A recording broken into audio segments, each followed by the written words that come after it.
Okay. Hey, everybody, and welcome back to Set the Pipe. I am with Bear. I'm Sully, and that is CK as usual. Today, we have Holly McPeak in the studio. Amazing. Absolutely amazing Crazy. story. And I think really most recently in volleyball, everybody knows her as the color commentator for the Final Fours. That's where everybody's going to know her. But her story, and I don't know how else to phrase this, but what a badass volleyball player she was. Amazing. 3-time Olympian, right? I have her high school junior and senior record was 52-1, and that's in Southern California. We're not talking small town USA somewhere. That was legit. She was also the Pac-10 freshman of the year when she went out of high school. She went to Cal, was freshman of the year. Transferred to UCLA, where they won an NCAA championship.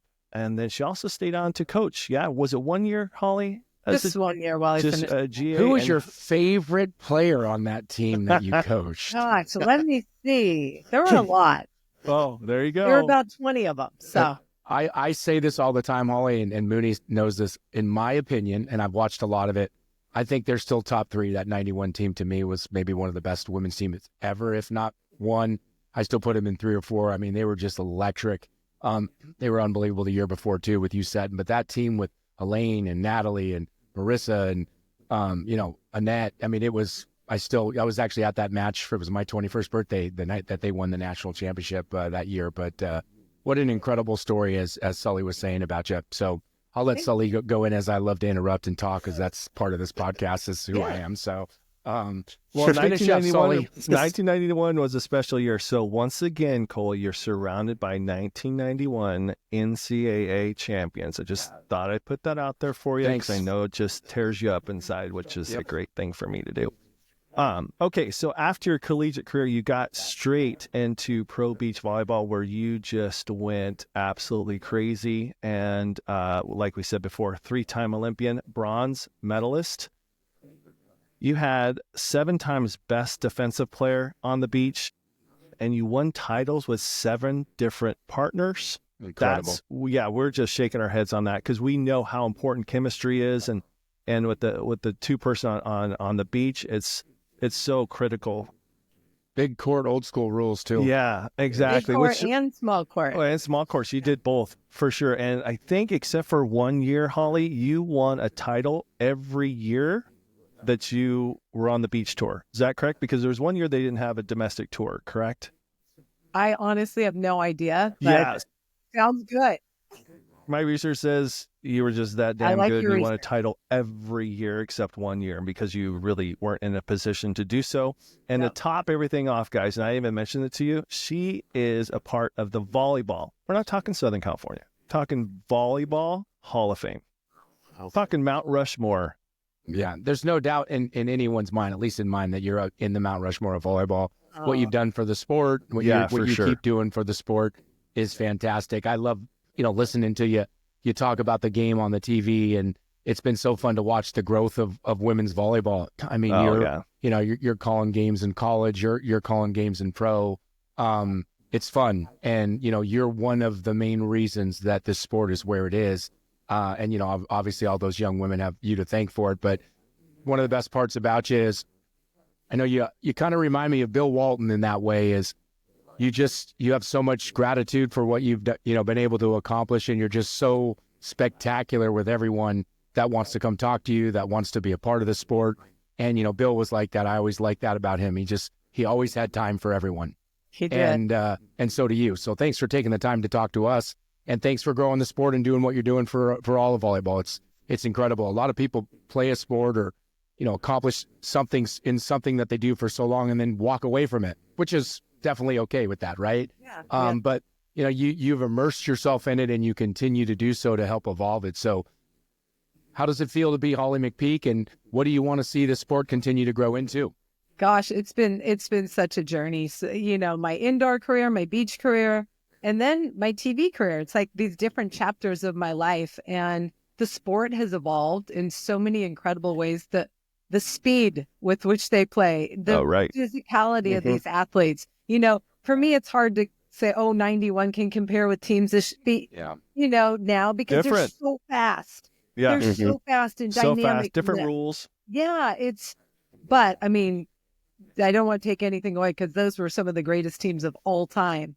But it's been fun to see the sport evolve, to see kind of the way these athletes get pushed. I mean, the dynamic backcourt attack, the BIC, kind of following pursuit of the men's game because they start it and then we're like, okay, we can do that. And it's really fun to see it evolve at the college level, and obviously the pro level, is even better. So it's been fun to cover. I love learning about these athletes. I love promoting these athletes in the sport. I just feel lucky to be where I am. I work hard. I enjoy what I do. The one thing I don't like is getting on a plane all the time, but when I'm doing the work, I really enjoy it. Yeah, it's pretty amazing. Back in the day, I was around Tara Cross, right? Tara Cross Battle. And you see her in the back row. I'm like, it's our show, but I wish they would set the pipe. I mean, that dangerous of a player, and they wouldn't set the back row. And just like you said, the men's would do it. And it's like, finally the women's are doing it. Now the women's are pulling off Bics and they're pulling off Ds and pipes.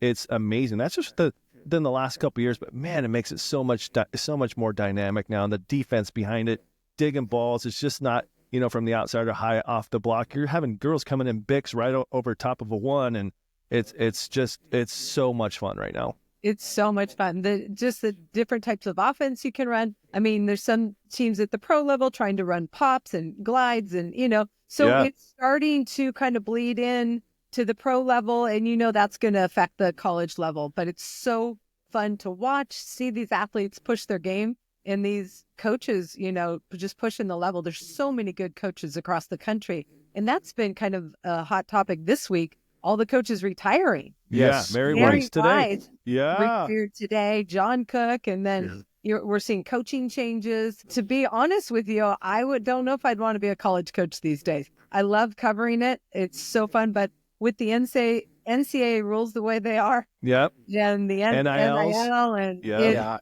it's rough. I mean, and the portal is a nightmare. Well, we've been talking about it quite often, and we're going to have a show on it sometime soon because everyone talks about it and wants to know. But I also think not to say the older coaches, but coaches have been in it for a long time or over it and don't want to be a part of it. And listen, I'm a parent dealing with it as well. I have a child in it, and it is crazy. And it's the portal's crazy, the NILs, all of it's crazy, and you're going to have to either accept it or not. And then I think the younger coaches are going to have to learn to love it and thrive in it, and the ones that are going to enjoy and be successful, because at the end of the day, you still get to coach. Maybe it's not as much, but you still get to coach and lead. What we're talking about for young women in an experience of a lifetime to play college sports. And I mean, coaches have huge, long-lasting impacts on these athletes' lives. I just think when money becomes such a big factor, obviously school is, I don't even know. I mean, there was one athlete that I heard of in the Big Ten. She wasn't even going to class. Yeah. They had to walk her to her class, and as soon as the escort left, she was gone. I was like, whoa. I mean, what happened to you in education? You can only be a pro athlete for so long, and it's so important to take advantage of the opportunity to be an athlete. And the other thing is, how about the different dynamic? Let's say, Coley, you're my outside, and you're making $250. Coley, you're an outside. Do you hear that? I would be in today's game, which I want to get back to that to Holly about the training, about the 91. That was kind of a compliment. Let's say you're 250. I'm getting 10 plus my full ride, and it just changes the dynamic of the team. We were all even. Nobody knew what anybody was getting in terms of financial, and for some reason, these people want to tell everybody because it helps the other players negotiate. But at the same time, it changes the team dynamic, and I want to see what happens this year with that. Well, I think, and again, this is going to be part of my conversation. I don't want to hijack this, but I do feel that in the next few years, more parents like me are going to stand up and say something and say it loud because, Jake was depressed and struggling when he left Wyoming. And then I try to tell everyone, you can't give me $10 million for peace of mind for my child to know that he's going to come out of his room that day. So to me, the transfer portal is important in certain ways, but money doesn't buy happiness. It looks like it does for a short term, but I mean, if you can find the right situation, I mean, I find all these people starting in Final Fours and transferring, And again, I'm not judging, to each his own, and to make it the best, especially if there's a financial thing and it changes some people's lives. But like, I mean, it's incredible to me when Jake was playing point guard for North Carolina. He's the point guard for North Carolina, transfers to Arizona. You know, it's just like, it's crazy like that with how you do it. So it's going to be an real interesting time in the next 2 to 3 years with more coaches. Will they stay? Will they not? What happens? Is it going to get more regulated? Are there going to be contracts for these players? Like, it's going to be a crazy, crazy time. What a time to be alive. Right now. It is Wild West, and nobody knows how it's going to affect the game. You know, and I think I've always said it since even when I was in college was the fallout, right? Yeah. So, and I always brought up, because back in the day, a Michigan lineman, right, is playing in front of 105,000 people for 4 years. And overnight, he's going to be in a cubicle because he's an accountant. No more pats on the back. The money, you know, back then there was no money. Now, add the money on top of it. Your career's over in college, and now you're going to go try to find a job somewhere. That money's not going to be there. So I don't think people are anticipating this fallout of what's going to happen to the athlete after their career. What do you think? Yeah, I mean, schools like Sonoma State just cut their entire sports program. So there's going to be fallout with that as well, from the financial, from the top down. And, you know, the landscape of college sports is going to be different. With that being said, the positivity of women's volleyball and what we've seen this year has just been fantastic, right? One thing I do want to go back before we go on to the next question is you mentioned the 91 team, and I don't disagree, because the way they play the game today is just off the charts. Everyone's bigger, they're faster and stronger. With that being said, could you imagine if you had Elaine and Natalie and Nettie at 12 in today's world, training them in the game it is today? I mean, you telling me EY out on the left with from the spinning it to the pin. I mean, she running Bics and pipes. I mean, it would be unbelievable, right? But it's just a different game back then, so it's hard to say it. But I think, like I always think, most of those athletes, if trained in today's game, would do just fine. Well, the best athletes, they rise and they excel, and I think they would for sure. I just watched some old video, and I was like, boy, is that set to the pin slow and high. Yeah. My gosh. I mean, there's just no pace, you know, but that's what it was. And our ball control was spectacular back then. Yeah. So. And like you said, no one was running, especially in the women's game. Like, there's no back row attacks unless it was like something you had to set because it was an off play and you had nowhere else to go. But to be able to watch that in the games, like the Final Four this year was just incredible. The whole women's tournament was incredible. Was fantastic. From almost every match I watched from ESPN Plus the first day all the way through was just so many great matches and so much fun to watch. And, you know, just to see them running the offenses they're running, quick, the back, the Bics, it's like they're running front row, but it's so fun. And on top of it, in the guys' game when I played, when we were running that, most of the time the ball went, straight down. The women are scooping it and the rallies are going forever. And it's really exciting volleyball, really, really exciting to watch.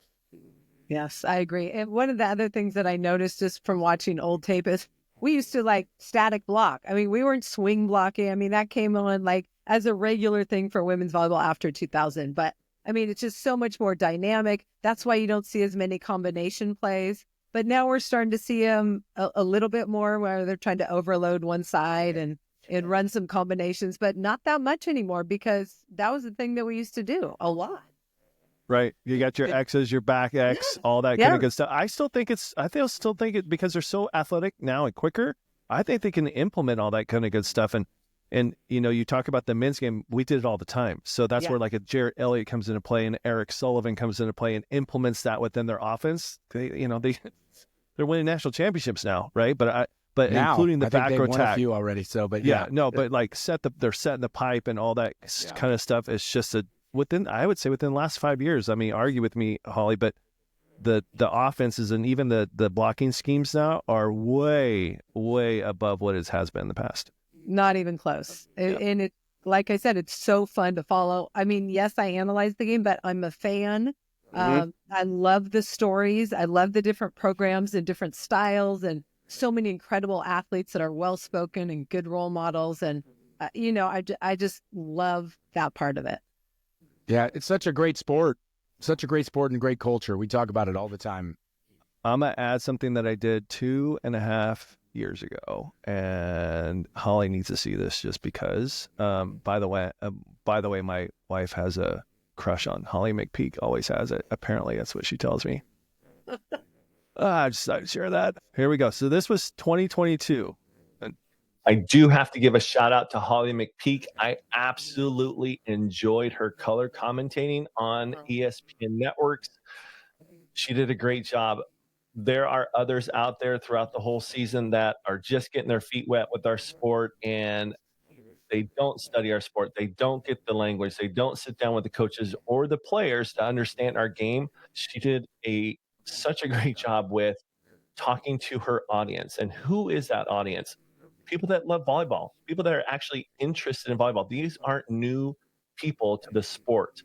So she didn't talk down to us. I thought she did fantastic. And in previous years, it just felt like, okay, well, this is volleyball, and this is how we do it in volleyball. Like, we're just starting to look at the sport. I get it. We're trying to grow the sport, but it was about time that we had an announcer that just spoke our language every time she talked about it. And I thought she did a fantastic job. And I just wanted you guys to know.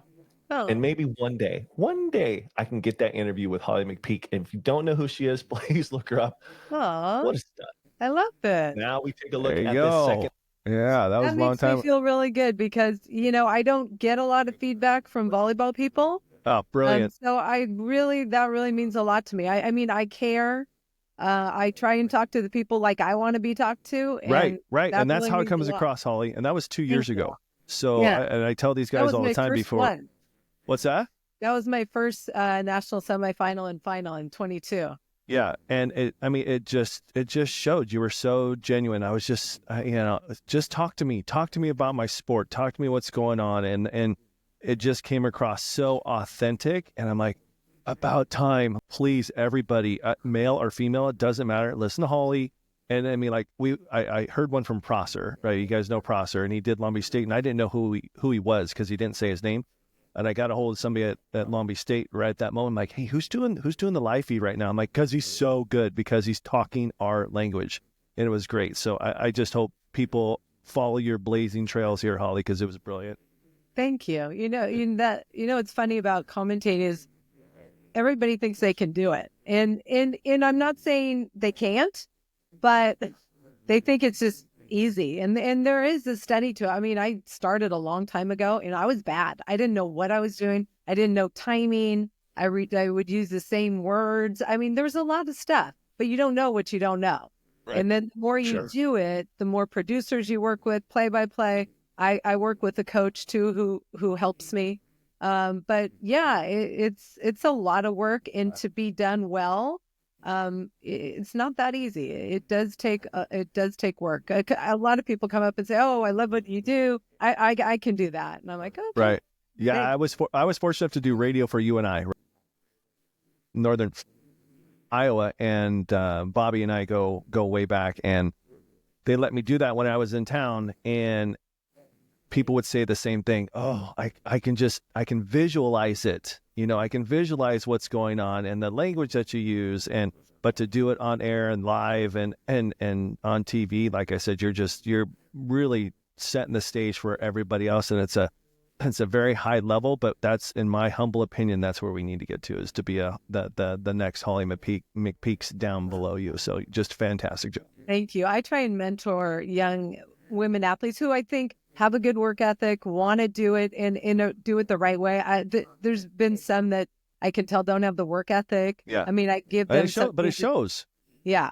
It really does. It comes across that they're not prepared. Like I said, 2.5 years ago, they're not prepared. Yeah. They necessarily don't want to be there. They're just thinking it's a stepping stone, or it's super easy to do. Yeah, just like you said, that's what they think, right? That's what they think. It's easy. They want to do their social media. They're on TV. It's about that, and it's not for me. It's great that I'm on TV, but I want to showcase these athletes. It's not about me. I just want to help make this show better. So, one of the biggest things I think, we've had a topic about this exact about broadcasting and being prepared and doing it right, is first and foremost, you are one of the best. You played, your resume is amazing. But what I just heard from you, which is really what we've talked about so many times on this show, is work ethic.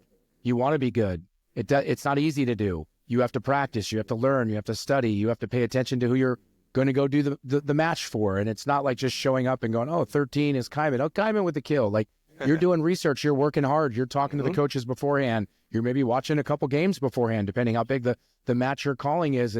And so, again, hats off to you for doing it the right way. And like Sully said, more importantly, like mentoring others, because volleyball is growing and there's going to be a lot of opportunity for both men and women to call matches, to color commentate, call the matches directly, work on ESPN Plus. I could go on. So that's awesome. I think, we love listening to you. And I know you get the text from your chain, which is such a great, I'm amazed of all the amazing athletes that are on there, women too, but just the athletes that are on there. It's incredible. The incredible thing right now, I think, is our sport. You talked about it, right? ESPN, all this streaming service, and then all the TV services that are covering college volleyball. I mean, there's not enough announcers, right? Nope. So we're going to have to cultivate and, some of the young girls that I'm mentoring are really motivated and have come a long way. Actually, the sideline reporter for the Final Four, Madison Fitzpatrick, she played beach at FSU and she's done a great job, but it's fun to see. And then obviously the pro leagues, that's another level. So, I mean, you could almost work all year round now. When I first started doing TV, it was 10 shows a year. Yeah. It's incredible. And it's such a great, for just the boom of volleyball, right? It's just for all of it. You have camera people, you could go on down the road for, there's just jobs, referees, there's so much, and the athletes, right? The coaches, the trainers, so much opportunity and so much growth for it. It's been so fun. And, I believe you were calling the match. I think you were calling the match when Wisconsin was playing at Purdue. And I've mentioned it a few times on this, but they're playing on a Saturday on TV, and on the next channel over, Alabama's playing football. And when you grew up, would you have ever imagined that on a Saturday at noon in September during football season, when you're watching Alabama play Tennessee, for an example, and you turn it over and there's Wisconsin at Purdue in front of 12,000 people? It was insane. That was the loudest gym I've ever been in. Yeah. And then, 2 weeks later, I had Penn State at Wisconsin. Wisconsin crushed them. But yeah, the crowds have been amazing. And we're getting the exposure, more eyes on the sport, more people interested. And I think I thought maybe 40 attendance records were broken this year in the college game. So it's just so exciting to be a part of. This might be a tough question because you've been a part of it for so long, but what took it so long? I know through the beach game trying to grow when the AVP was down and then tried to come back. And, the Olympics were so fantastic. You're bronze. And then, obviously Misty and Carrie's run and, Phil and all these runs. And it's just never taken off. And do you know why? Or do you have a reason or a thought for that? You're talking about beach volleyball? No, just volleyball in general. Like just what we're seeing right now for volleyball. Still beach is still a little bit behind what we're seeing the growth for women's indoor, but right behind. The volleyball is good at, it's always been great. Even, back when we were talking about watching you guys play, it was great. Right. What do you think took it so long for people to catch on for this? It takes a lot of people who wanted to elevate us on the platform. More people coming to those meetings saying, we need to get pushed for better time windows for TV. We need to push for attendance records it takes every school pushing, to publicize those events. And then all the TV channels. Big Ten Network has done an amazing job growing that brand and getting their household names, those volleyball players, if they have Big Ten Network. And then you've got SEC Network, ACC, ESPN. And we have a boss now who grew up in Nebraska. Her name's Erica Galbraith. And she has really pushed the sport the last 3 years and elevated better time slots, more time slots. And it's really made a difference. And it takes time like that, every year a little bit better. But those are the kinds of things. It's everybody working together, feeling the energy and the growth of the sport. Working with club and private lessons, my big thing I would tell all my female athletes, I'm like, you have to realize when boys are little, they sit down with their dad and they watch baseball, they watch the football, right? We don't do that with our daughters for volleyball. We don't. So I make sure my parents know you need to sit, at least put it on. So my daughter, one of my daughters was really into volleyball. She wouldn't go watch it by herself. But if I turned it on, she'd sit there and watch it and really get into it. And I just don't think that's being translated to our youth right now, especially our female youths. But I agree with both of you how it's grown within the last 3 years. You're actually getting eyeballs on there from the youth, because if we get them to go to matches or even watch on these networks, they're going to do it to their daughters, and they're going to do it to they're going to have sleepovers and watch, the national championship together. And it's just so good to see, because I just thought we were missing a window with our daughters out there. And I don't think people realize that what we do with our sons because of athletes, but we weren't doing that with our daughters for volleyball, and it's out there now. Like, go watch it, go learn, go listen to it. And I think we're getting more educated fans as well. I think hopefully you would agree on that, Holly, because when I was at UNI, we actually went to Nebraska, right? It's intimidating to go to Nebraska just to go, but the crowd was amazingly educated. If there was a good rally and UNI won that point, they'd still go crazy because it was a good volleyball point, right? Yeah, pro Nebraska, no doubt. But they came up to us afterwards and goes, oh, that was such a great match to watch. And so I just can't wait till that type of education in every arena happens, because it's just going to explode. There was, for some reason, and I don't know why, there was a disconnect with the junior volleyball and our Olympic team, and maybe even college. I mean, I always grew up like looking up to the pros who were ahead of me, and I like that part of their game. I like that part. I always did. Right. But like these young athletes, if you ask them, I would say 5 years ago, if you ask them, hey, who's your favorite right side in the college game? They have no idea. This one local girl who just committed to Wisconsin, she's like, I'm going to start watching volleyball on TV now. I'm like, you're just going to start now? Why? Yeah. And then she's totally into it. So it's interesting. I don't know what it is, but the more eyeballs on it, I think people get hooked and want to watch more. Absolutely. Yep. But you said it, Holly. And I think a big thing is like, obviously where we live, the volleyball, where you grew up is the pinnacle of high school volleyball. Yeah, I mean, for sure. To play at Miracosta in Manhattan Beach is the greats of all, a lot of them have played there. So we're around people that follow volleyball, but around the country, maybe they're not. But like, now that you have NFHS for high school, Baller TV for high school, you do have it on ESPN Plus. You have, all of these different networks and streams that you can actually watch a high school game, right? Like, we were out at Al's wedding and we're watching the high school playoff games, like on a big screen TV through NFHS. And like, so you can actually you can do that now where you couldn't 5 or 6 or 7 years ago.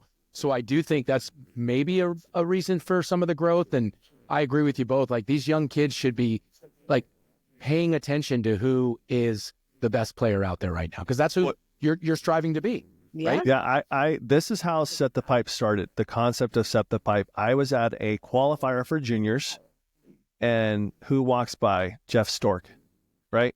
Cal State Northridge coach. But I gathered girls, and he just got it put into the International Volleyball Hall of Fame. And I'm like, who is that guy right there? And they're like, I have no idea. I'm like, oh my gosh, you don't know who that is. And then Tara comes by right behind me. I'm like, okay. So I said, hey, Tara, how's it going? Hey, Sully. Who is that? We don't know. Like, I'm like, oh my gosh, we don't even know our history. This is not okay. This is not okay with me, because there's legends out there, Holly McPeak, right? That need to tell their story, that our young ones need to listen to and to know what's out there. Because I guarantee you, and I'm going to go back to it, is a lot of those boys know who's on the All-Star baseball team. A lot of those guys know who made the All-Star basketball team. And if you don't know our history Randy Stoklos was in there watching a qualifier, not being bothered by anybody. And I was like, oh my God, that's Randy Stoklos, but none of these kids know this. And so that's what kind of launched the whole thing about Set the Pipe.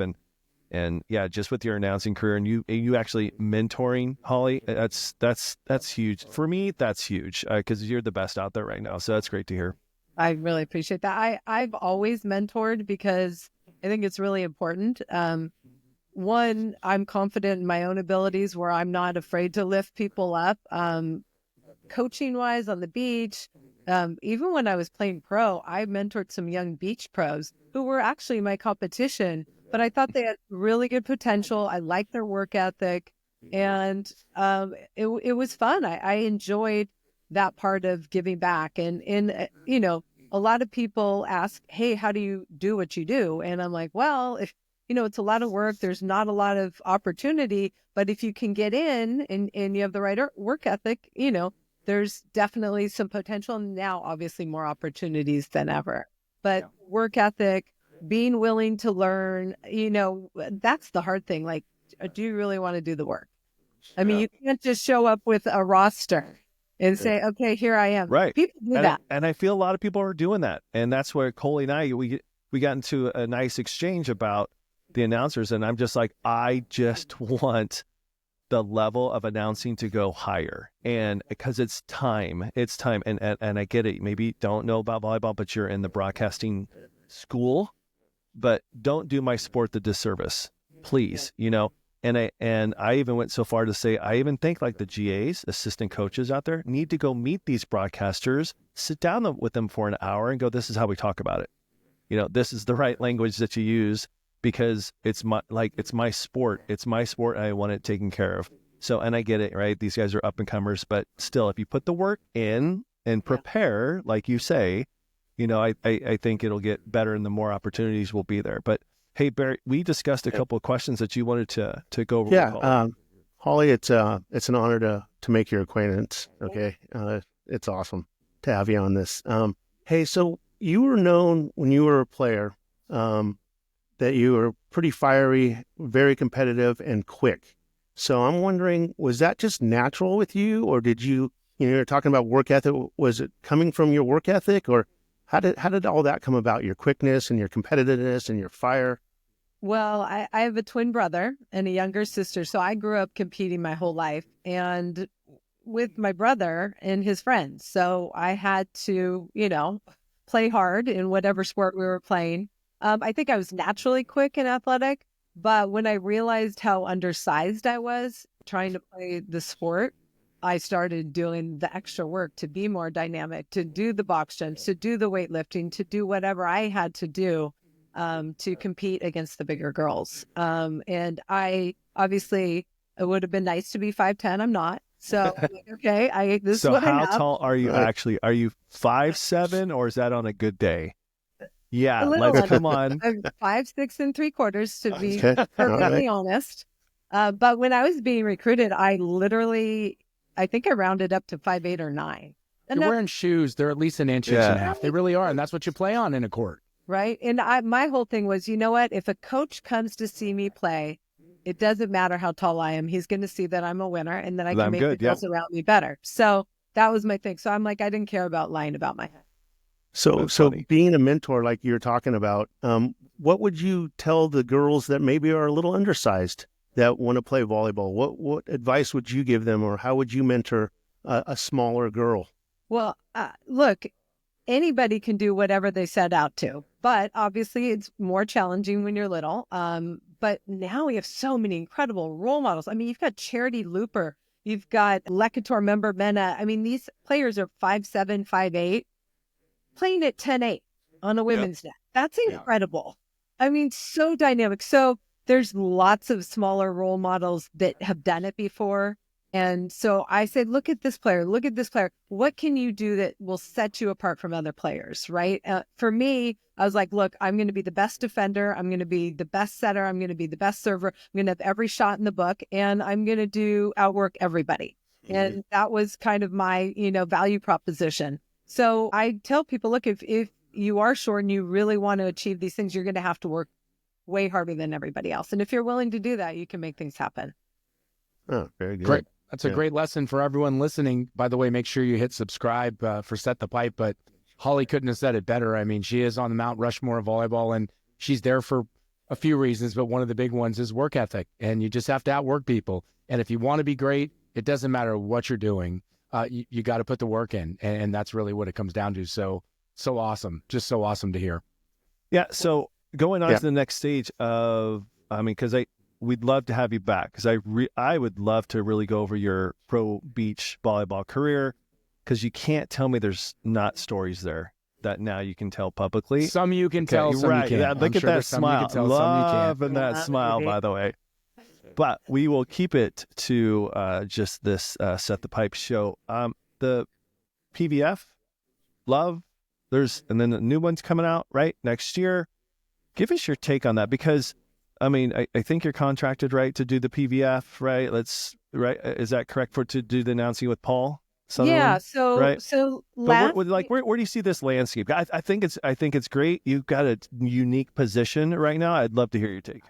Yeah. Last year, PVF launched. I wasn't sure if I was going to be involved. They were looking at other announcers, and at last second, they called Paul and I. And so we started, I think we did March through May. And I believe we did like 12 to 14 shows. And I was really impressed. Really impressed. I mean, they started in January, so I got them in March. So they had worked through a bunch of, chemistry issues. You can imagine. And I was really impressed with the product. I love the level of play. I love the fact that these franchises are owned by people in these different markets, so they're building fan bases. And I was really, really excited to be a part of it. And I loved every minute of it. So when they announced this year that they're going to have almost 50 nationally televised shows, in addition to all the rest of their matches on YouTube, I was like, I'm in. I actually talked to the people at Love as well, and the number was a lot smaller. The TV package wasn't even a quarter as strong. And look, I'm not for or against anybody. I want to see volleyball succeed. And so I'm trying to promote these great athletes in this incredible league that's put out, their second year, a really wonderful platform. I was just in Indy. They have a new facility called Fisher's Arena, and I was blown away. Great family event, and sold out. And it's fun to see these women get the opportunity to make money playing volleyball in our country. And is that where they're going to have the All-Star game in Indianapolis? Yeah. And at that same arena that they just built? That's awesome. Correct. Shocked you're not announcing that. I am. Oh, you are? Yeah. Yes, with Jalen Rose. Jalen Rose and Sean Johnson, the Olympic gymnast, they're our hosts. Oh, okay. They're the host. Oh, they're not the And we got two great sideline reporters, and Emily Eman and Madison Fitzpatrick. So we're doing a big show. It's awesome. Live on CBS. Oh, that makes a lot more sense. When is that? That's February 22nd. Live on CBS. Live on CBS. Awesome. So make sure you mark your calendars. Yes. I'm not too far from there. I might get on the road and at least say hi to Holly McPeak. Please do. Just kind of putting it out there. We're not too far from there, so I'll have to check that out. Yeah. But yeah, when I was a little bent out of shape. Okay. Why? I'm like, you're going to have a hoopster and a gymnast do our color and an analyst of the All-Star match. Are you guys out of your freaking minds? You were doing it. Holly and Paul, I had no idea. That's why I asked. No, I am so relieved right now. It's not even funny. So now I might even actually go. So yeah, but that's great. I mean, look who's hosting the event. You just said. And to go back to, I want to go back to kind of a question about the league. I mean, you have folks like that being a part of volleyball. It's live on CBS. It's a all-star game for women in a professional indoor volleyball league here in the United States. Amazing. Incredible. Huge. And you're calling it. Tell us about the league. Is it all domestic players? Are there international? Well, the level is obviously, I mean, I've watched the matches, but I think tell our viewers what they could see if they were out to go to a match. So most of them are domestic players who you've seen come through the college ranks. There are some international players as well, but the level is a one up from college, in my opinion. They're more physical. I mean, they're all the best, right? Yeah. So PVF actually held a draft. So they drafted. It wasn't just pick your friends and come be on my team. It was a true draft. And so I like the way they're doing it. I think it's been really exciting. Like I said, I love the level of play. And there's no easy wins. Prior to getting on this, I was making dinner, but watching the two matches that happened tonight. In Atlanta Vibes, a very good team, but they got swept. And then, by Orlando. And then in Indy Ignite, they got swept. So, I mean, it's been really competitive and high-level volleyball, and lots of rookies are able to step on the court and contribute. So it's been exciting. Do you think there's... That means there's questions. Yep. Questions. So we ask our guests, just to make you human, Holly McPeak, just some easy questions for you. So we found out you're a foodie. Oh, I am. Okay. What is your favorite dish? Doesn't matter if you make it or not. Favorite dish. Oh my gosh. I mean, I love all kinds of food, so that's hard to say. I mean, what's your go-to? I love sushi. I love sushi. She's my girl. I know, but I mean, there's I had great Cuban food in Louisville after the finals. That was fantastic. So I mean, I'm open to trying new food wherever I go, and that's one of the things when I travel, because it's such something new. I always try to get to a good restaurant or a cute local coffee shop or get a little local flavor. That's really important because, like I said, I'm on a plane every week. So yeah. Okay, so what's your least can do for you though? What's your least favorite meal? You will not order. Oh gosh. What do I not nope, order? I'm not touching that. Nope. Oh. See, it makes them think, right? These are easy questions that we got to get to know our guests on Set the Pipe. And look at Holly still pondering things. It's not like, I mean, I like a lot of food. I try and eat clean. So a bunch of, I like junk and processed foods. No, thank you. Sure. Okay. Well, that's fair. That's fair enough.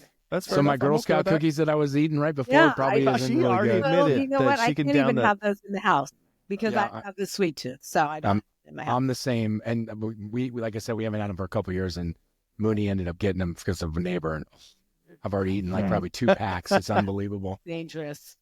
That's what I tell my kids. I'm like, you put ice cream or you put like beer in the house, I have to do it. I have to eat it. I got to drink it. So just keep it out of the house. I'm good without it. So just keep it out of the house. Yeah, good stuff. Transitioning from indoor to beach, I want to hear how that was for you. Like to be, you just won a national championship. You had a great career at Cal. Like, obviously your size, you're probably, am I going to play, Olympics, and you just moved to beach. How did that work? Like, what was the transition for you? I mean, you grew up in Manhattan Beach, but was it hard? Was it easy? For me, it was actually easy because I literally spent every summer at Marine Street from probably 9 a.m. till 7 p.m. playing beach volleyball with everybody, men, women, children, you name it. And I was down there all the time. So all the pros were like, hey, Holly, come serve for us. Hey, Holly, set me some balls. Hey, Holly, I was there all the time. Patty Dodd and Jackie Silva were a team at that point. Wow. And they're like, hey, can you serve us? So I'm like, serve it. I was, 14, 15 years old.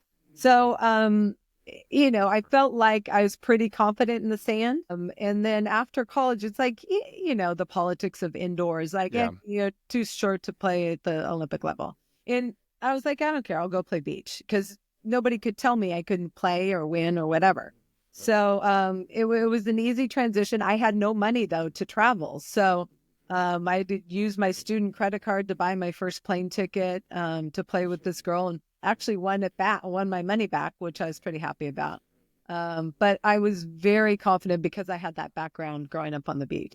Yeah, that's great because so many go from indoor and turn into be great beach players, but it takes a while. I mean, it's it's a different game. It's like I tell people with baseball and softball, like baseball and softball are 2 different games. They both have 3 bases. There's a pitcher, there's a batter, there's a bat, there's a ball, but it's completely different. And beach volleyball and indoor volleyball to me is, I kind of look at it from that perspective. It's like, it's the ball, it's the net, but it's completely different. So I mean, indoor men's versus women's, totally different game, completely different game. Like you said, the great analogy with softball and baseball, it's the same thing, but totally different game. But yeah, you grew up down there. So didn't you compete as a pro when you were like in college?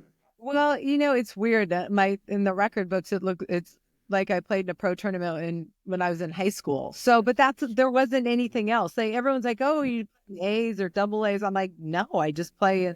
I never played in any of those. So I don't know. I literally just played in whatever open was available. So was it pro? I don't know. We might have been playing for like beach chairs. Maybe there was some money. I don't know. Yeah. Still top 10.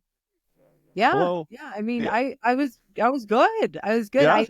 But, once you your first year, you're like, okay, this is where I'm seeing, my weaknesses. And then I just went to work.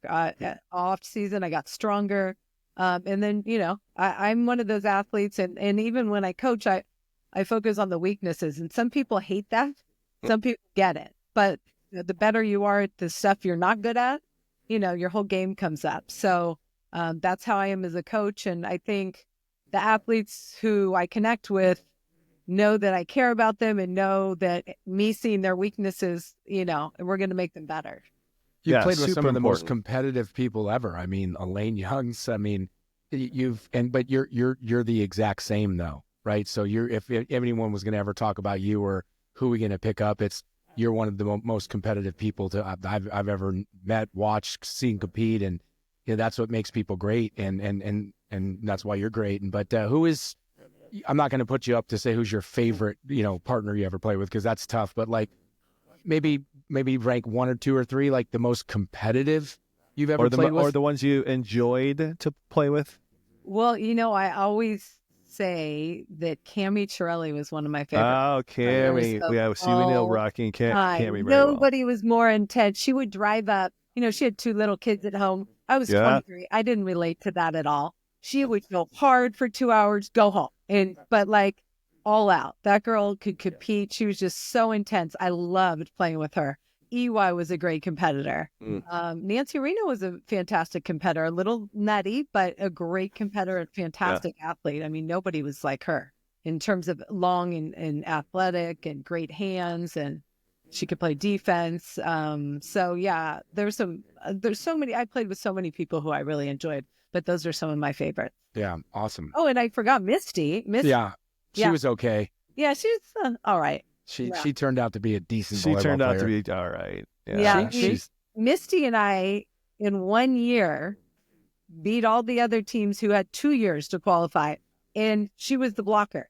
Well, so we did kind of a split thing. I mean, we split, and it was unbelievable what we were able to do. So yeah, Misty and I. She was. I don't know why she didn't come to mind.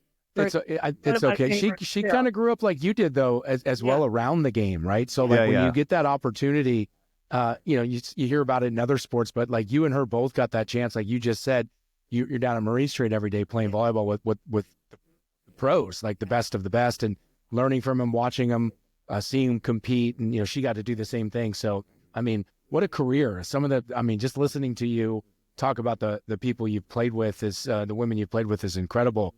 Where do you see beach volleyball going in the next 4 to 10 years? College or pro, right? Yep, I'm talking both because that's part of it. Yeah, that is part of it. And high school too. Here's let's talk about college beach volleyball first. I think it is fantastic. When I first started covering it, I wasn't sure about the format. I'm telling you, it's my favorite tournament of the year. The NCAAs in Gulf Shores, Alabama. Gulf Shores. Gulf Shores. What did I say? You said Gulf Shores. Yeah. It's a great place. No, I've been there a couple of times. Yep. But the venue is beautiful, but the intensity of the competition is insane.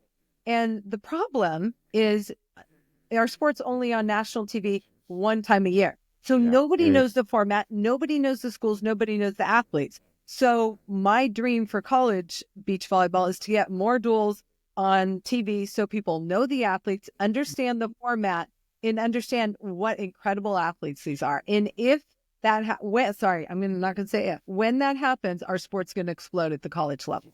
Yeah. Could the Big Ten Network pick it up at all? I'm working on that. Working on that. I also sent ESPN a note. Hey, can we get some regular season matches? There's some big duels, and we've got East meets West in Manhattan Beach, where all the top schools. We can create some, interesting stars that they're going to be competing out here. Absolutely. But if people know the stories, they'll just and the sport and the athleticism. You can't beat it. Yeah, for sure. Isn't it the same time that the Nationals down at Gulf Shores isn't the same time as the Final Four for men's? Like the literally the same time. Saturday night and the women's final Sunday, but ours is a 3-day event. So. Yeah, they gotta change that just to overlap that, especially if they get it on TV. I'm like, just change it so we can watch both. Agreed. Well, and it's not just watch both. Like if you have the means and you're a volleyball fan, like go to both. Yeah. Right. Like I've talked to Dane so many times and Stein, and I can't believe Michelle and I haven't been there yet, but I hear it's just spectacular. Like the event's just unbelievable. And so that's something that hopefully our voices, your voice, everyone's voice can help grow the sport by putting, definitely women's beach volleyball on TV nationally. Because I get texts all the time from my friends and family that aren't into the volleyball world during the Olympics, right? Or during that tournament, like, wow, this is incredible. And then it's never on again, right? And then like it's hard to find yeah. And I don't think the fact that our pro tour is not on national TV, that doesn't help either. Yeah. When we were on NBC all the time. I mean, I go places and they're fans that grow up. I'm so old now. They say, "Oh, I grew up watching you." I'm like, "Great," but you know, but we were on TV all the time.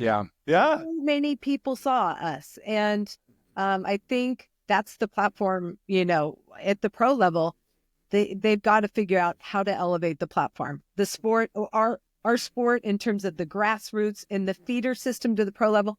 Best it's ever been. It's not even close. Yeah, agreed. Nobody can make any money.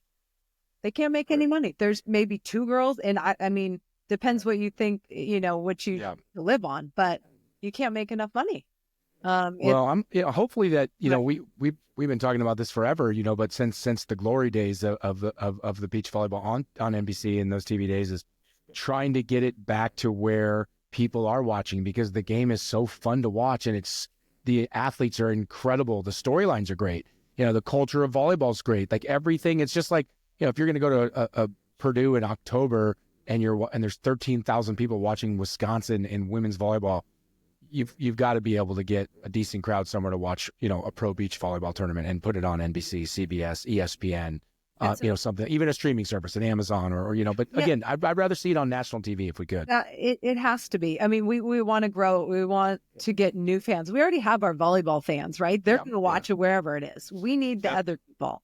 I remember, I mean, there was a lot of people who loved coming. They weren't volleyball people, but they loved the event every year. Wherever we were, they'd come.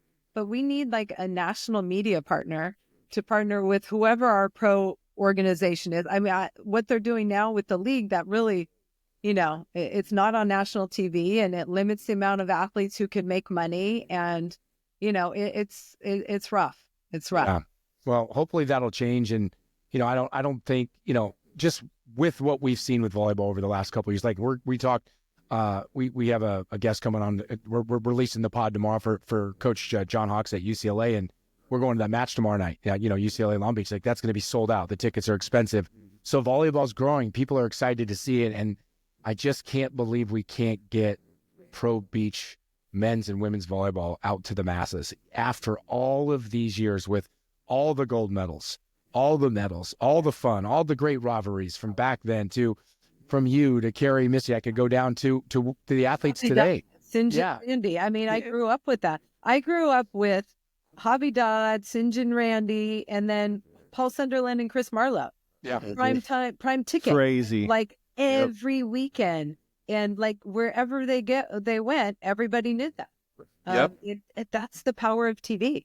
Yeah. Well, you know, again, the reason why we're telling stories is hopefully more people will start to see what volleyball truly is, which is more than just someone jumping up and hitting a ball. And it's a phenomenal story. And with everything, a journey of it, from the game itself to beautiful, to the culture, to the people, it's just everything. And I want to get it out there, you know, more, maybe not as much as you, because you're on TV all the time telling the story. How was it to go from playing beach and being a superstar, growing up your whole life being an athlete, to hanging that up and getting into the broadcast world? Was that, you just said your jump from indoor to beach was easy? How hard was it to let go of a game that gave you so much, to still be a part of it, but to move on to a profession? Yeah. Because you were just a week shy of 40, right? When you retired from the... Remember, maybe. Okay. Well, it was like 15 years ago, right? She was LeBron before LeBron was LeBron. 8 years ago. I don't remember. I had dabbled in some TV while I was still playing. So I had done some work. But what I actually did is I retired. I had my son, he just turned 14. And then I started a beach volleyball club with Eric Fanon-Moana and Barbara Fontana.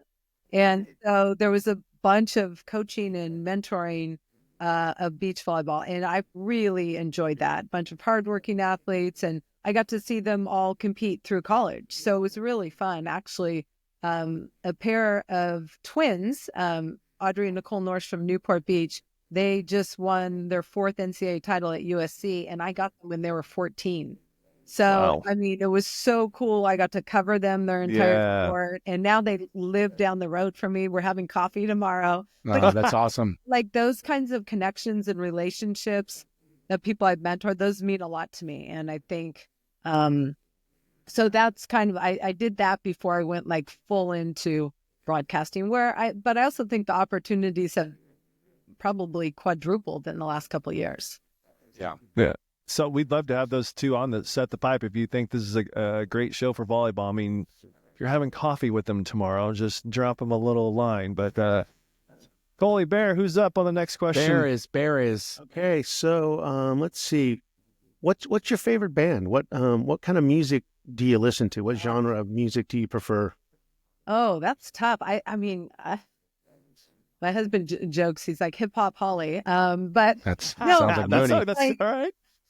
I like all kinds of music. I really do. I mean, from classic to James Taylor. I grew up with Pink Floyd and Led Zeppelin, and and then obviously the disco days. And I mean, I really like a bunch of different genres of music. She didn't say country, Coley. What are you listening to right now? Brother. Yeah, I know she didn't say country. It's okay. That's okay, Holly. No, Holly, stick to your guns. Stick to your guns.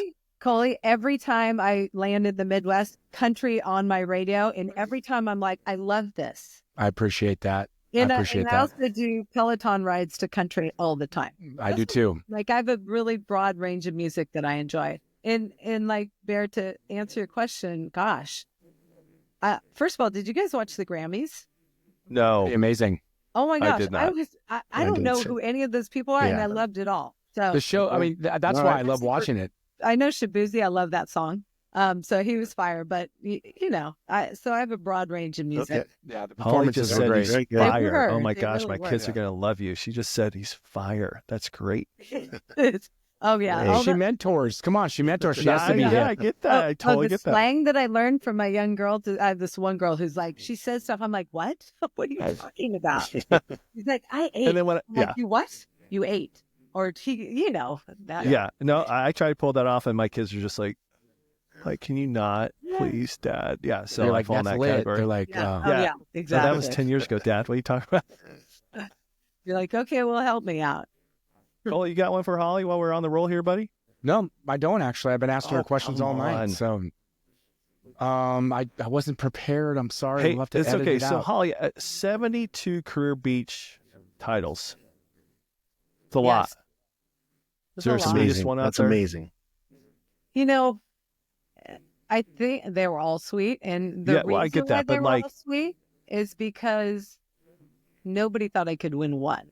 So once I was able to win one, I was like, ooh, that was really fun. I can do that again. And then it was kind of addicting. But then you become the hunted. But I never took that hunted mentality. I was always the hunter. I always had kind of a chip on my shoulder, like people prove yourself. I felt like I had to prove myself always. I never. I was the same way. Yeah, never relaxed. So, gosh, I think the Olympic podium, because my first 2 Olympics, my partners were injured. So that was kind of an elusive goal of mine. So being on the Olympic podium in 2004 was pretty incredible. And I happened to be on there with Misty and Carrie and Adriana Bear and Shelda, who are 2 of my best Brazilian friends ever. I spent a lot of time with them in Brazil. And then obviously EY. So that was a special moment for me. And you won that. And that's the thing about the bronze. You win that match, right? Yeah. You have to play to win. Winner. Yeah, you go out a winner. Yeah. So awesome. Yeah. What a great story to have that, to be just with everything you've done. I mean, that's amazing to be able to get that and represent your country. And you did it 3 times, but to get up there on that podium and win a medal is congrats. I don't think people realize what a grind it is. I mean, every 4 years. So that's a 12-year period. Yeah. That was what I was trying to achieve. So it was a long time. It was a long grind. To be on, people's like, do you miss, competing? And I'm like, well, not really. I miss training. I loved training. I loved going to the gym. I loved competing hard. I loved working on my stuff that I wasn't good at. So, so you kind of translate it. And now I like going and learning about the teams and what they're working on, and, so it's just kind of a different lane for me, but it's fun. And I feel like it's rewarding. And I think one of the most important things that I learned just throughout my career is relationships. I have had relationships with people from day one, and it didn't matter if they were shagging balls on my volleyball court or, a lines person or a referee, I still interact with all those people, and we have great relationships because I've always treated them well. I think I should treat, everybody should, but sometimes people aren't treated well when they don't think that person's going to be important, and you just never know. Right. And that's how, one of the reasons I got my TV job is, somebody along the way really liked me. And there was a time when the boss didn't like me and I wasn't hired for ESPN. I was like, what? I couldn't believe it. And they were hiring all these. I was sitting at home going, I can't believe this. But it was just, that's the other thing with TV. Some people like you, some people don't. So it's just do your best and, hope it works out. Well, one thing you said is kindness. Kindness doesn't cost anything. And you've always been like that. I said that earlier, you through all these years of watching you, from being an athlete to, coach and all of this stuff is you've always had that, and I mentioned it earlier, being like Bill Walton, because he had that just infectious smile and spirit, and just loved his fans and people that loved the sport and him so dearly. And you've always done that. And I think that's why I go back to what you're saying is that's not why you're successful, but it's definitely one of the reasons. And, good deserves good. And, you've done so many great things for the sport, and you've treated people right, and you deserve to be treated right as well. So it's awesome. Thank you. Holly, you touched on something really quick that I never experienced. Coley has, Bear has, and you have, is wearing USA. These guys talk like there's John Hawks, same thing. Like there's nothing else that just comes close to representing your country like that. Can you tell us a little bit about that moment? And like you said, you did it 3 times. It's 12 years, right? But when you're on that podium, right? That's up there. Yeah. I think I blacked out because I don't remember a thing. I right? Literally don't remember a thing. I remembered it was insane, and it was the fastest 3 minutes of my life. I don't think I've watched it back on TV yet either. No kidding. No, and I don't know. I'm just.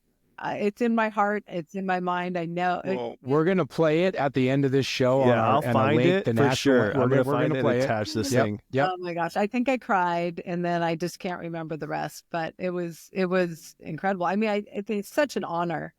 And then you think about it, you're on this global stage playing the sport you love. So you are representing the US, but you're also representing your sport. So it's just such an incredible opportunity. And I'm grateful. When you were playing younger, before you played your first Olympics, and USA Volleyball starting to get a beach sport, and just when you put that first jersey on that said USA, how did that feel? Is that just? I got to wear it a few times myself, and I still hold my hand over my heart when the national anthem plays at a game, and there's just something that's still in my heart that I get. You understand. How was it to first put it on, first time ever? Kid Manhattan Beach, always playing. USA on your chest. I'm this sandy little beach girl who grew up in Manhattan Beach. I started when I was 11, and here I am, on the Olympic stage wearing USA. It's incredible. And I got to travel all over the world. I had barely been outside the country prior to playing pro beach volleyball. So my horizons were expanded dramatically, and I survived a lot of harrowing international trips. It made me tough. I think last year as a broadcaster, I slept in 2 airports. I got from weather. And 2 airports. I've never done that in my entire life. Knock on wood, nothing like that has happened this year. But you just roll with the punches. I'm not a prima donna. I can handle it. I can curl up on a bench and sleep if I have to. You just do what you have to do. And I think traveling internationally really teaches you that. The other thing you just said is you're standing on the podium, you're wearing USA, and I have to go back to what you said earlier, because we're always trying to tell stories or teach a little bit. So for all the young athletes out there, boys, girls, men, women, she was 5'8" in the program, 5'6" and 3/4 in real life, and they told her she would never win, a beach volleyball tournament. Never win one. 72, I believe it was. 72. 3 Olympics and a podium wearing a medal as the national anthem's playing. Like, you know. It's as good as it That's gets. why I cried, because it was like, wow, I've come so far. And it was just an incredible moment. It still doesn't seem real. I mean, honestly, it doesn't. It's, but yeah, I always tell my athletes, I do not let people put limitations on you. I don't care what it is. If in a sport, in a classroom, whatever you want to be, do not let people put limitations on you. Because I just don't believe in that. I feel like go for it, and then if you fall short, that's okay. At least you went for it. But people should never put limitations on their athletes. Great lesson. I love this show. This is exactly why we do this, right? Stories out there, and so people like myself. I mean, I'm doing the show, and just to hear the emotion and about putting USA on and your career path, and this is why we're doing it. Everybody's got great stories, but I'm telling you, Holly, we have to have you back, because I know there's stories that you can actually tell now. Yeah. This was only a couple of years ago, right, that you were playing in the pros on the beach, but I know there's stories out there that we'd love to have you back. So many stories and so many different partners things. Oh my gosh, I'd have to like really dive deep into my memory. Get some disclosure signed so we can tell some great stories. Possibly my partners. We find ourselves telling stories on here, and we're like, oh, can't tell that part of it. But shoot, we can get up to 8 people on this thing, so yeah, we can get as many partners as we want and have a good time with that. But guys, amazing. You got anything else? I think Holly was a wonderful guest. Thank you so much for taking the time to be on Set the Pipe, Holly. It sure was a pleasure. Shoot, I might meet you in a couple of weeks if I head down to Indy. So our PVF season goes. We start in January. We go through the second week in May. And the winning team wins $1 million, which is pretty darn cool. They won $1 million last year too. That's awesome. Their salaries. So we touched on this. I'm just going to circle back. It's an incredible league. If you guys haven't watched it, please do. Every match is either televised or on YouTube for free. And I really love being able to call a pro volleyball league in our country. Who knows what's going to happen in the future, but I just want volleyball to win in our country. And I think we're moving in the right direction. I would love to see all of us working together instead of different groups, but let's see what happens. So you have the team from Atlanta, Columbus, Grand Rapids, Indy, Omaha, Orlando, San Diego, and Vegas. So there are places out there to go see this top-end volleyball for sure. And actually, didn't Eric just hire one of your coaches to be an assistant coach on the national team? Hanif Park. She's the San Diego Mojo coach, and she is going to be one of his assistants. 6'8", 49er, by the way. Just putting that out there for you guys. Long Beach Stater for Olympian. Sure. Yeah. I'm actually heading to Orlando tomorrow to call a match. That's rough. I have Indy at Orlando on Saturday night, and then I'm taking my son to Disney World. Awesome. Oh. Yeah. One of the working for ESPN.